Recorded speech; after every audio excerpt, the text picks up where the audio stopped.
We are having a Wednesday themed teepee glamping party this weekend. So that's a bit of a mouthful, but it's exciting. My daughter is obsessed with Wednesday at the moment, so we thought we'd give it a bit of an extra theme and turn this room into the party of her dreams. So let's set it up.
Okay, we are almost entirely set up. All I need to do now is add the balloons and our Wednesday banner.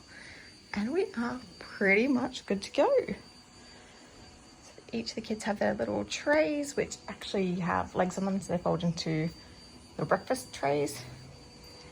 Got their party favors. Birthday girl has a slightly different tent to everyone else because she decided she wanted to be different. So she has a teepee tent and everyone else has the A-line style tents. So they look super cool and I think the kids are going to love it.